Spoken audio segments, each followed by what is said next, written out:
standing here amidst most of the people who are not directly from academics. If I just start collecting data of the number of people who have attended or participated in last 3 days in this mega event, which is entitled as Education Summit,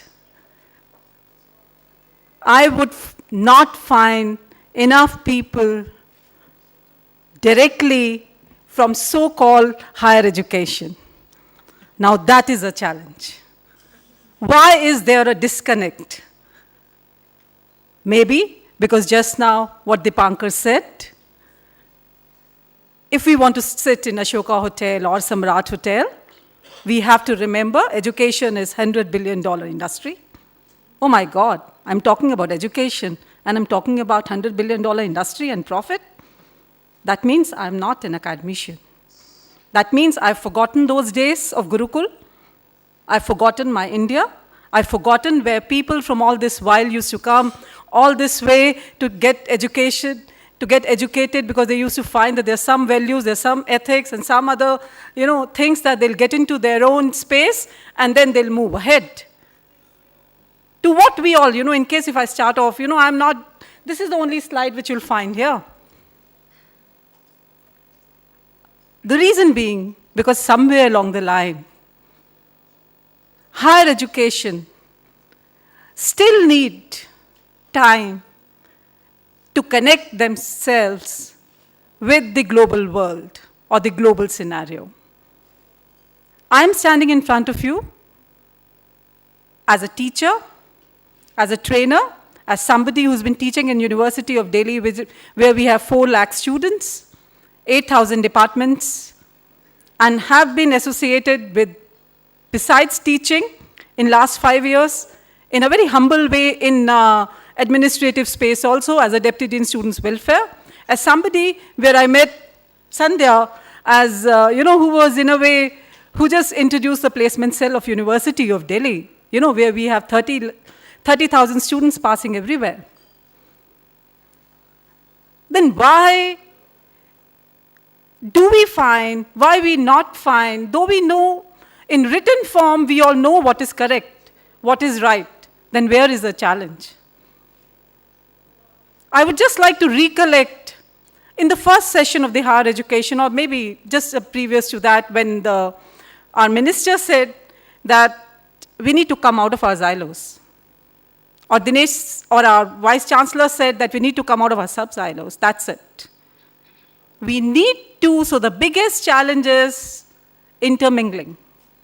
Biggest challenge is moving across hierarchies. Biggest challenge is to remove boundaries. And the moment we think of removing boundaries in higher education, what we think of? We think of ICT. We say ICT is borderless. ICT-based education is anytime, anywhere, and all that. When I went for my postdoc to ITC Netherlands, where I worked with web-enabled tools, in 2002, I came with a lot of dreams. I started off, and even as a pilot in India, one with Ravi's space of CSDMS, the one who is one of the main organizer. Second was Kirodimal College of University of Delhi, and Netherlands International Institute of Aeronautics Space, where I was making an online course. As a pilot, it was a great success. But the biggest challenge came when I came back with all those dreams like any other teacher and wanted to have it deep inside, penetrated in my 82 colleges. Forget about 82 colleges, even in one college called Kirodimal College. From where the challenge came? Challenge came from all 3 fronts. And that's something where the challenge lies. And these 3 fronts are students, teachers, and administration.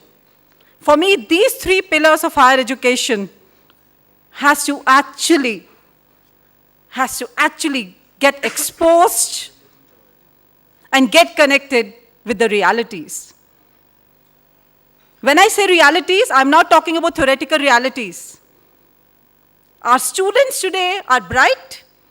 Our students today are excited about learning new things. Today, my university, as somebody who's worked deep inside, I like to tell you, today every subject is a professional subject. As far as my students goes, I would like to tell you, the challenge is not only working with numbers. If you look at these maps, in all this time, what we are talking about, we have to increase the gross enrollment ratio. I have no problems. If you look at the literacy rate is growing. These maps are of 2011 census. But can we define education only by showcasing the number game? When we play with ICT tools, and the ones who are always presenting here, we say that so many million, students have gained knowledge, right, only from 3,000 to 30,000, and in one day, in 1 million, and all that. Is that an education that we want?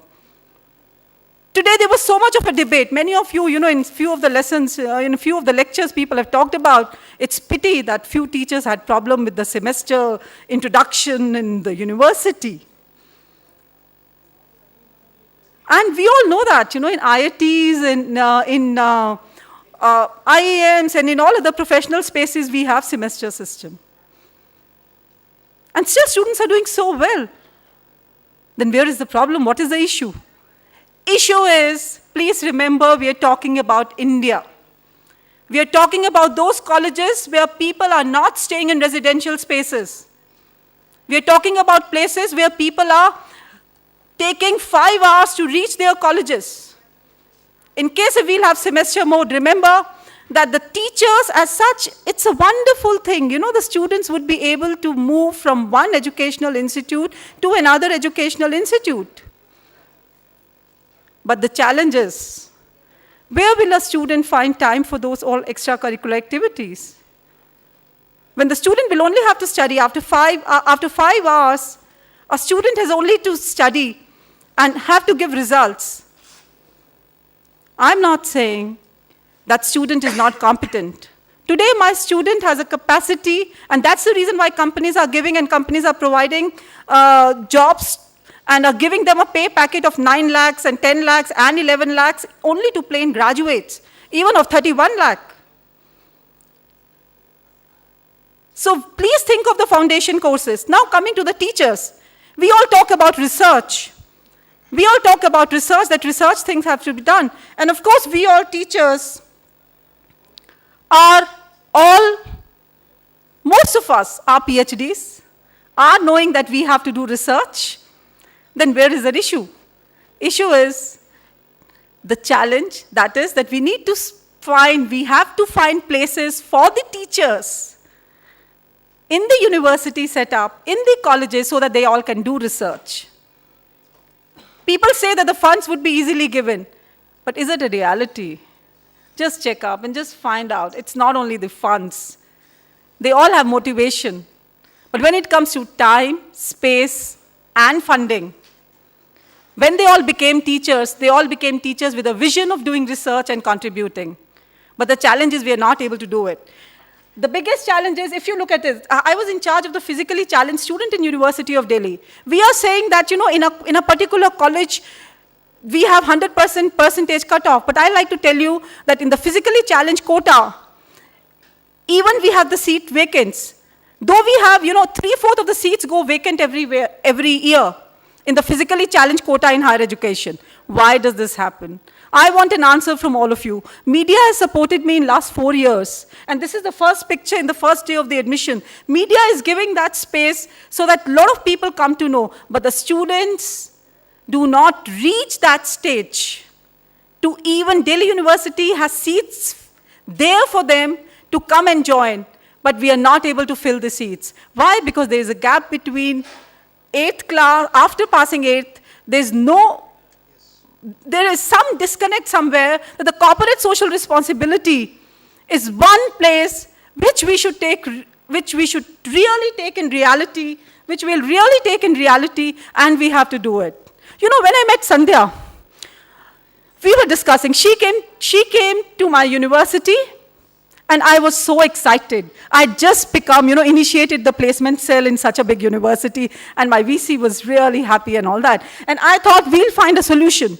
But the package that she gave me, in case if we want to have that, every student has to shell out 650 rupees for giving them that accreditation that they qualify with so many marks. And then we all work out and all that, and we thought at theoretical ground we were going wonderfully well, because I'll be able to space my students of University of Delhi who are already great students in my own definition and perception, but can they give that much money? So I want corporate support for those students in those colleges, so that, you all come and you all devise ways which are almost free, and then go ahead and contribute. But we could not go ahead with that. Though that space, I'm telling you, my online portal, in 3 days, 8,000 students got registered without giving them any incentive. Of course, in the recession year, I was able to find jobs for them.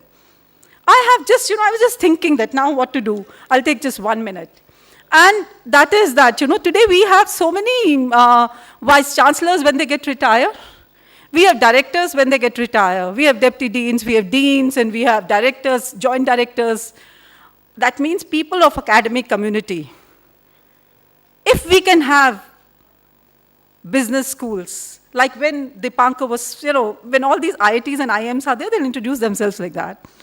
And so in case if we can have that, I'm saying that why don't we have higher education visionary schools, where we develop think tanks, which is made up of, the ones who have actually worked in the higher education setup.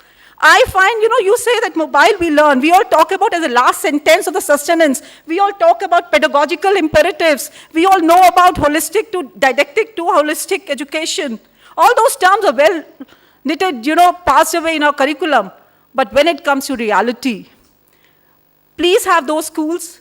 Because if I could set up a placement cell, because that was an education which, as a person who was into the placement, who was into the few companies like Infosys and all that, and could use that experience, and please have teachers like the ones who are sitting here, teachers among you, the one who can add value to the existing system, and work within the system, work within the government setup, because a lot of people do not have that much money to support private education, or find ways of their sustaining also. In this world, let's not create a bigger divide between haves and have-nots, between a definition of economics, bringing it here, that we have now a bigger education divide. Few have an excellent education, and few do not have an excellent education, or somewhere lose interest in my education. Thank you.